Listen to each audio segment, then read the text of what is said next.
Thank you very much for making a date. This is the Marketplace.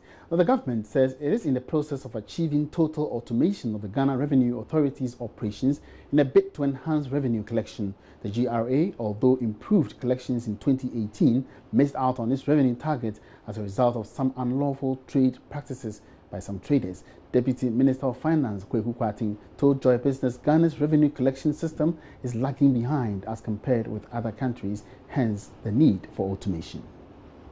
Automation is critical. So you have seen current government efforts to automate our customs processes. We are in the process of engaging the deployment of an a complete end-to-end custom systems to improve the multiplicity of vendors we have at the ports. It is one of the many things government at the moment is doing to ensure that customs improve what they do, not just in the area of even revenue mobilization, but also in trade facilitation, because it is when traders have easy time at the port clearing their goods that trade gets enhanced, and then the economy sees the growth we're looking for. But you don't think some of the targets are also somehow outrageous, like some analysts will say? If you look at revenue to GDP for comparable economies, Ghana is lagging far behind. That tells us that others are doing better than we are doing, and we don't have the option but to improve. Now, the economy is not ready for a fixed cedi rate to the dollar. That's according to the governor of the central bank, Dr. Ernest Addison. It follows calls by businesses for a fixed exchange rate regime to deal with the cedi's perennial depreciation. There's more in this report. For some of these importers, having a fixed foreign rate regime might be the best way out to reduce their losses, but the governor disagrees.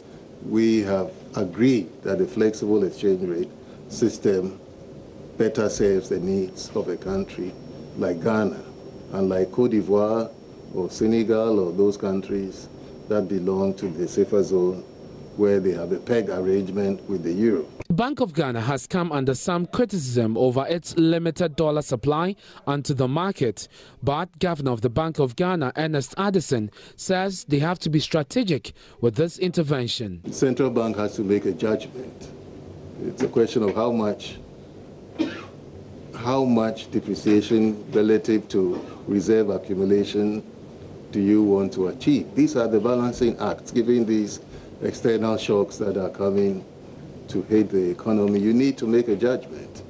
A little bit of reserve reduction in order to stabilize the currency, but you also don't want to lose all your reserves in the process of trying to stabilize the currency. I think that the judgment that we made last year, because it's important not to unwind all the gains that we have done over the last 2 years. The governor was, however, quick to add that despite all these challenges, the cedi's 8% depreciation was still far better than its peers. On dealing with cleaning up the savings and loan sector, the governor added that they are currently waiting for government financial support to start the process. With this sort of cleanup costs money because you have to replace the depositors' funds, and we need to be able to mobilize the resources as part of the budget to be able to pay these depositors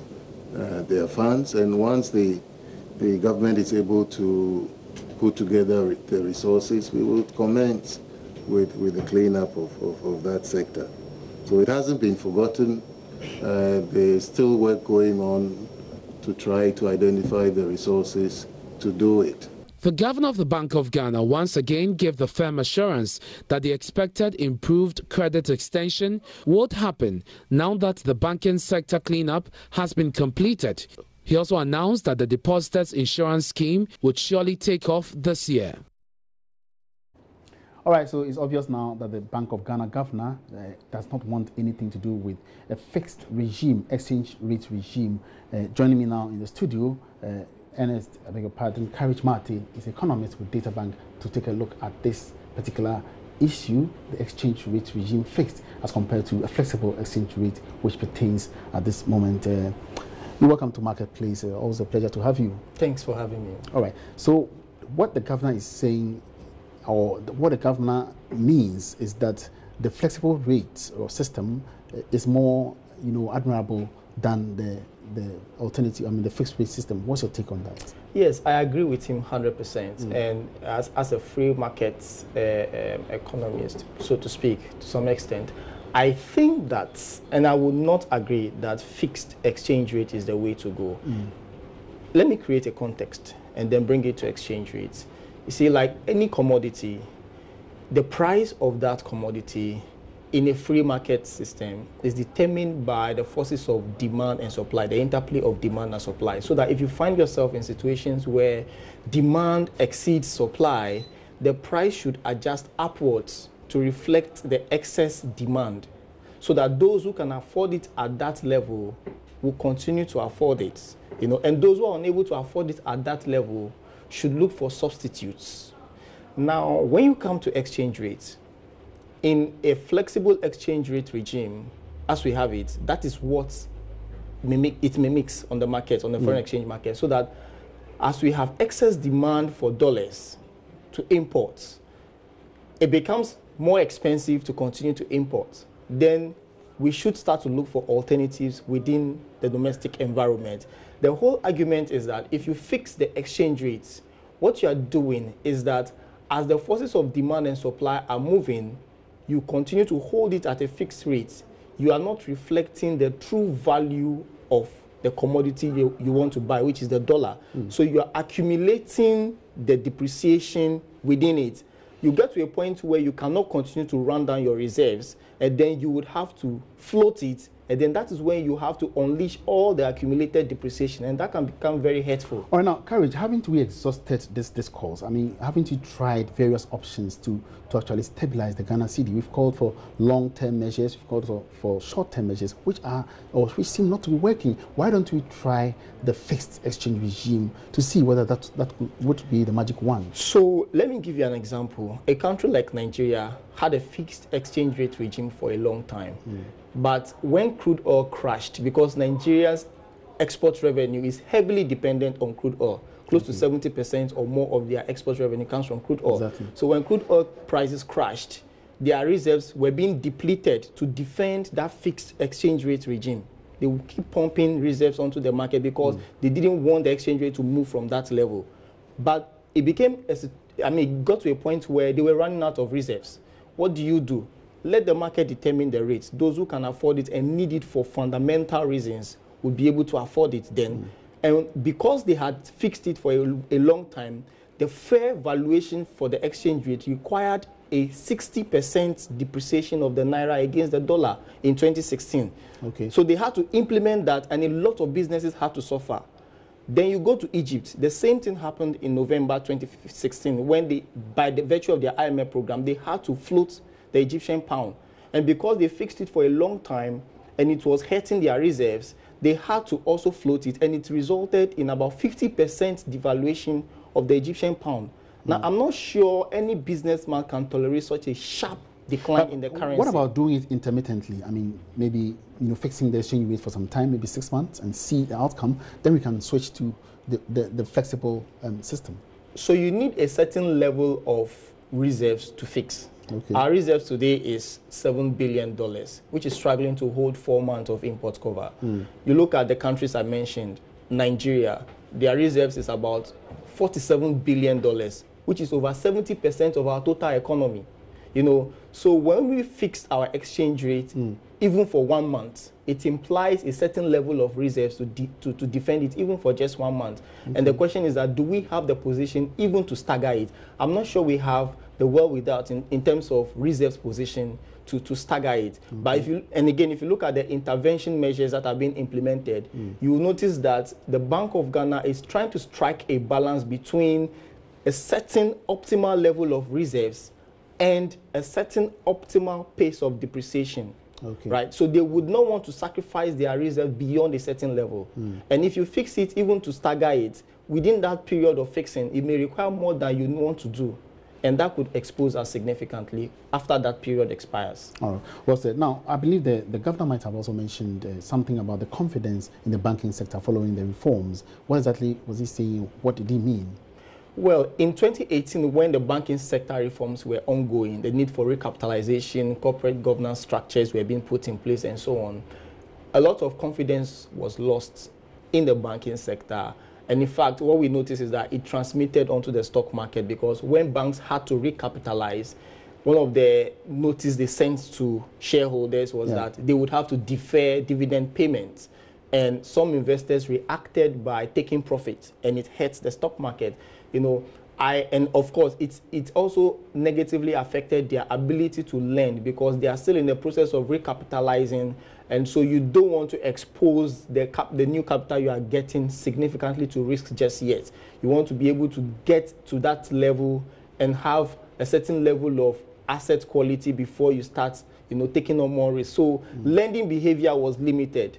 As we get into 2019, we have over 23 banks that have crossed that and have qualified and are coming out as a stronger banks now. And so that should restore confidence into the system. We have a capital adequacy ratio, which is about 2 times the minimum requirement. So that should be enough to boost confidence in the banking currently, sector. do you see confidence currently coming back into the industry? I see confidence coming back, you know, because for the banks that are able to recapitalize to a minimum of 400 million cedis, it gives the potential depositors and investors that my money is safe with these banks, you know. For the banks that have lower NPLs now, it gives confidence to depositors and potential investors that loans that are given out are likely to be collected and profits are likely to be maintained. So I think all this development gives reason to be confident about the banking sector going forward. Now, finally, before you go, you also touched on ADB's performance on the stock market. What do you mean by that? Well, the governor admitted that at a point they would have to offload the state shares in ADB. And I think that's a good one, and that's a good prospect, because then again, what you see is that in the first place, because government hold a significant chunk of this shareholding in ADB, and they don't trade. I mean, when government hold shares, they don't really trade it. So liquidity in that stock will be affected if government hold a significant portion.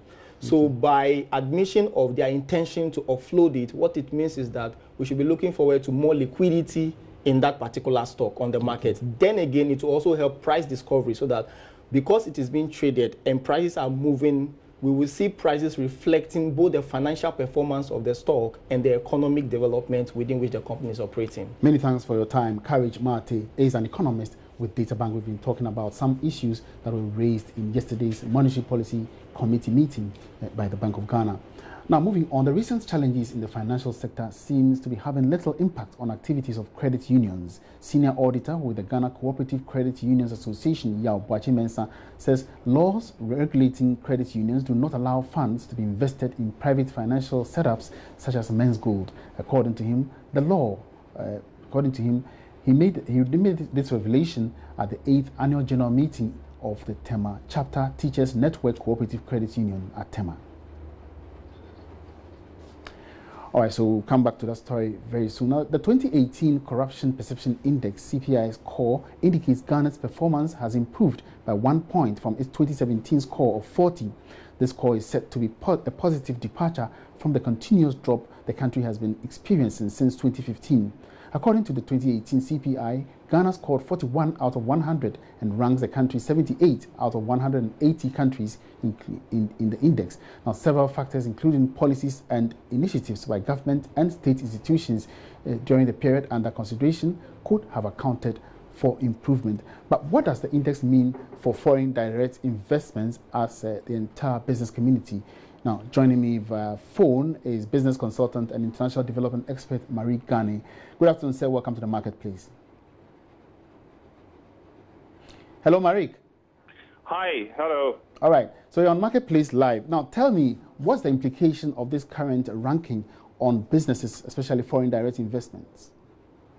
Well, basically, it's an opportunity for external businesses looking into Ghana to view Ghana in a little bit more positive light. Because normally businesses outside look at the corruption index for a number of reasons. On the one hand, it shows how ethical our operations are in Ghana business-wise, because businesses outside look at the CPI and can determine whether or not there's some level of fairness in the way we do things, or it is all blinded by corruption. So that's one angle to it. The other advantage is that it is very more likely to put Ghanaian businesses in a perspective that we term spending to value ratio, which means basically that external businesses can look at Ghanaian businesses and determine whether or not for every 1,000 they spend, is there more that is going to be locked up in corrupt money, or is actually going to be locked down in value generators? So that's another angle to it. And it also helps them in planning their strategies, because the thing about a lot of these external businesses is that they take strategy very seriously. And therefore, if you plan for spending X amount, but in actual fact, it means that in coming into the country, a lot of that spending gets lost in corruption, then it makes planning and strategizing very difficult. So all of this do come into the picture when people look at the CPI, or the corruption perspective index.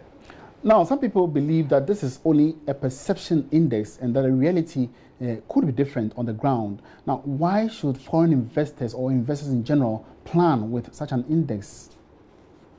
Well, the thing about this index is that, look, sometimes, I mean, if you really want to do businesses in a country, you've got a choice. You've got two choices to make. One, either you look at the indexes, or look at some data around the country and make some level of informed decision, or you actually come on the ground and experience things for you. But that may take you a year, it may take you 2 years, you never know. So for a lot of these businesses who need to make very quick decisions as to whether, to even jump into the Ghana ship or just stay off completely, these indexes do help the process in that regard, which is why they're quite crucial.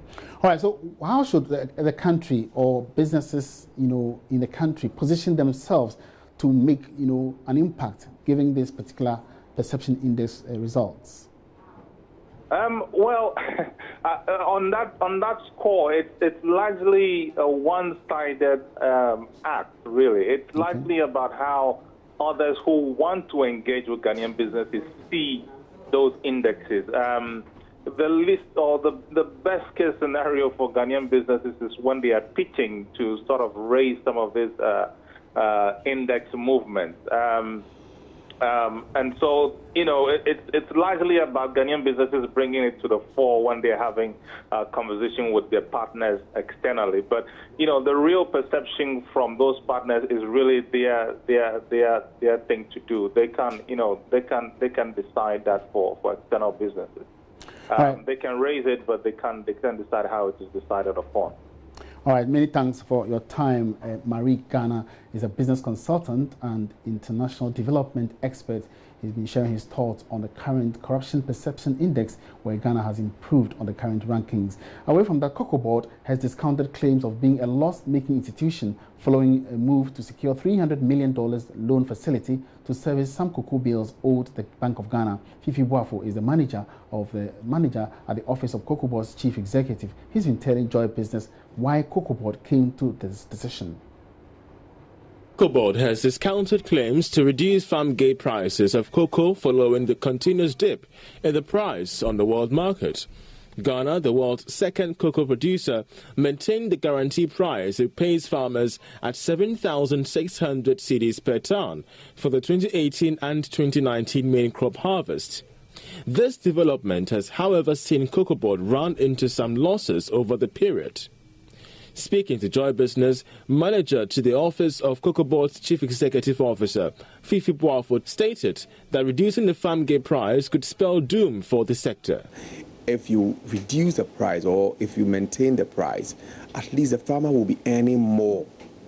And then it will not be so difficult for you to take such hard decision as some people are proposing.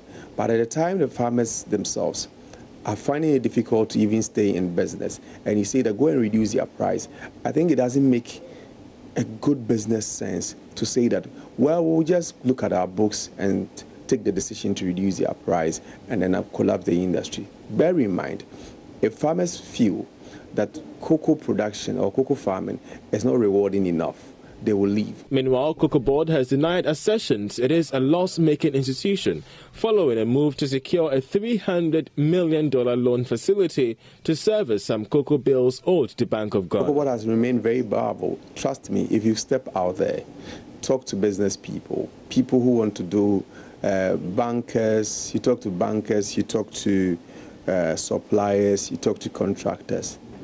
If there's one single organization they want to do business with any day, it is Cocoa Board. How many institutions in Ghana will be able to raise over 1.3 billion continuously for a number of years?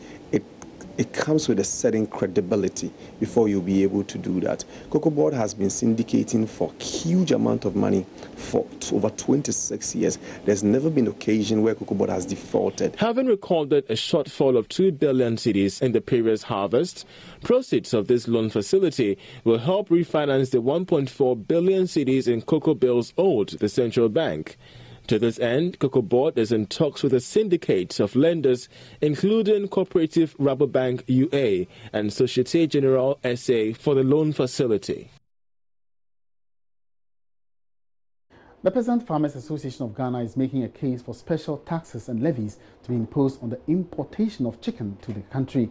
Despite the Ministry of Food and Agriculture's policy to reduce the importation of chicken to save the struggling local poultry industry, farmers say the challenges persist. According to the association, local poultry farmers still incur losses as consumers choose cheaper frozen chicken dumped on the market over broilers produced in Ghana. Charles Aite has more.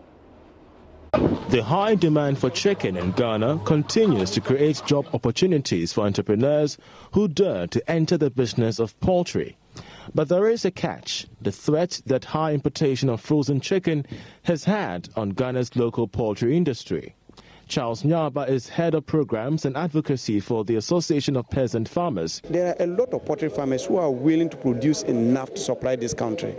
But because of the subsidized nature of imported poultry, it's difficult for them to actually compete. As a policy direction to help revamp the local poultry industry, government has restricted the importation of frozen chicken drastically. But Charles Nyaba believes more can be done to create jobs and revive the already collapsing poultry industry. I think the first point of call for us to be able to revamp the poultry sector is to make sure that we limit the quantity of poultry that is imported into the country. We can do that by increasing taxes, because if you say you are going to ban it because of WTO rules, you won't be able to do that. When that is done, there will be demand for produce that are used for poultry feed, like soya, maize. Private people who want to make profit will go in to increase their maize production and soya production. And at the end of the day, the work base for farmers and other people who are looking for jobs will increase. According to the Ghana National Association of Poultry Farmers, over 135,000 metric tons of frozen chicken was imported from the European zone to Ghana in 2017, representing a 76% increase over 2016 imports. In 2017, frozen chicken imports constituted about 112 million birds. Charles Aite's report for Joy Business. Now, Chinese telecoms giant Huawei has denied any wrongdoing after U.S. prosecutors filed a host of criminal charges against the firm. Huawei has also rejected criminal claims against its chief financial officer, Meng Wanzhou, who was arrested in Canada last month. And that's the international business news for today. Thank you so much for watching. My name is Manuel Abdullah. Let's get again same time tomorrow. Have a good episode.